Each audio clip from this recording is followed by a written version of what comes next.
teman-teman, kalian sadar nggak sih sekarang tuh orang bisa marah, bisa benci, bahkan menjatuhkan orang lain hanya lewat layar.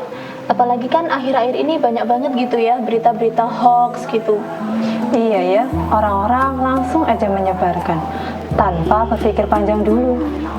Katanya sih kebebasan berekspresi, tapi kok jadi media untuk saling menyakiti gitu loh. Ya kan? Iya benar, karena jari itu lebih cepat daripada hati. Jadi orang itu sering lupa kalau di balik akun itu ada manusia beneran di sana. Iya. Orang juga lupa di balik komentar mereka ada orang yang kecewa, overthinking, bahkan bisa trauma karena komentar yang dia tuliskan. Kita ngetiknya 5 detik, tapi dampaknya bisa seumur hidup. Nah bener banget tuh, kayak hoax, bullying, hinaan gitu tuh, mereka tuh cuma bersembunyi di balik kata cuma komentar gitu loh, padahal kan efeknya juga berat banget kan. Nah, makanya dari itu kita harus bisa mengecek sumber dari sebuah berita agar kita tuh tidak termakan hoax atas berita tersebut gitu. Betulnya kalian tahu nggak? Hal kayak gini tuh udah pernah terjadi loh di zaman Rasulullah. Iya. Siapa itu? Ummul Mukminin, Ibunda Aisyah. Gimana sih ceritanya itu? Nah, jadi pada saat itu Ibunda Aisyah itu mendapatkan fitnah yang sangat keji. Ketika itu Ibunda Aisyah mendampingi Rasulullah Shallallahu Alaihi Wasallam dalam perang Bani Mustalik.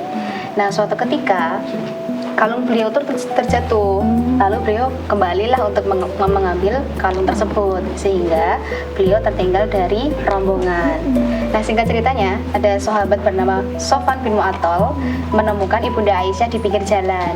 Lalu Sofwan ini mengucapkan kalimat istirja.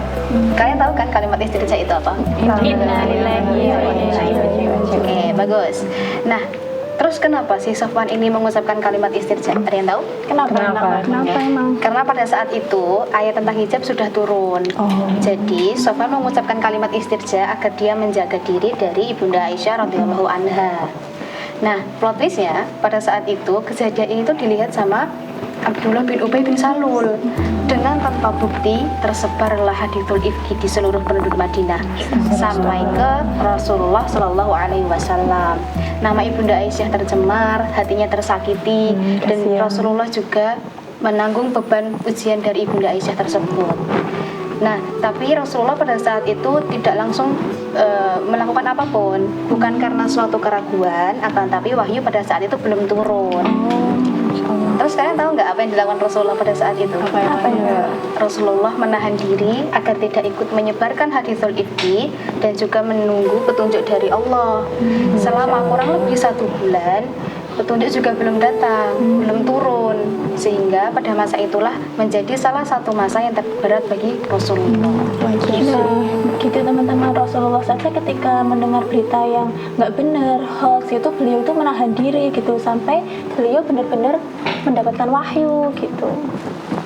Nah, dan juga pada masa itu Ibunda Aisyah tuh menangis, bersedih dan menyerahkan semuanya kepada Allah Subhanahu wa taala karena Ibunda Aisyah yakin hanya Allah lah yang bisa menjaga kehormatan beliau.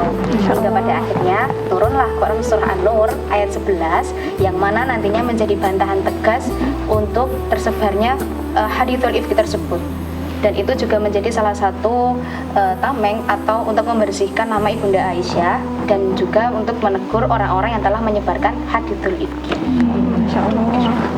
Berarti berat banget ya ujiannya Bunda Aisyah itu. Iya. Sampai untungnya aja beliau itu sabar gitu loh. Ikhlas ya. Betul. Dan juga kita kan udah tahu kan dalam Quran surah Al-Baqarah ayat 191 juga sudah dijelaskan dalam potongannya yang berbunyi al-fitnatu akbaru minal qatl. Fitnah itu lebih besar atau lebih kejam daripada pembunuhan.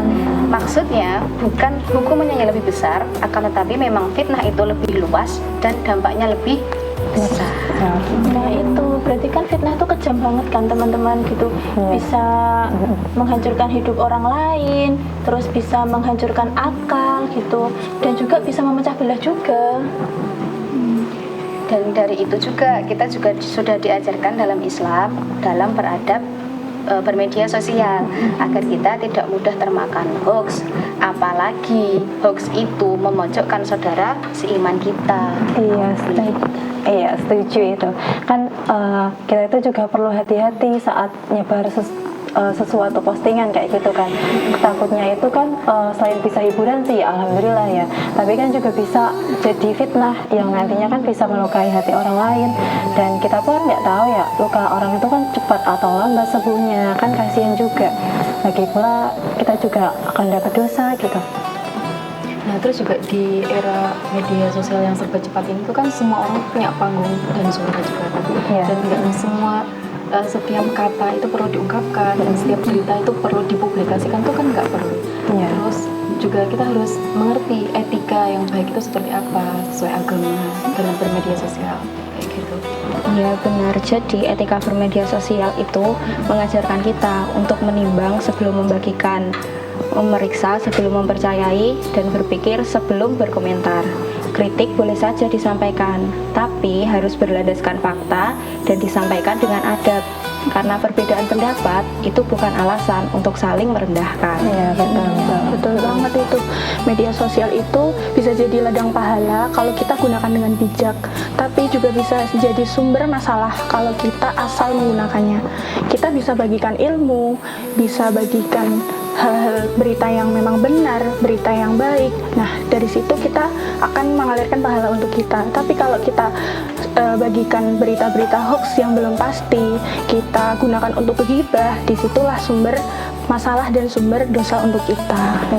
Itu dia poinnya di situ. Media sosial itu harusnya bisa menjadi ruang untuk berbagi kebaikan, bukan malah untuk menebar kebencian. Karena pada akhirnya jejak digital itu bukan hanya mencatat apa yang kita unggah, tapi juga mencerminkan diri kita.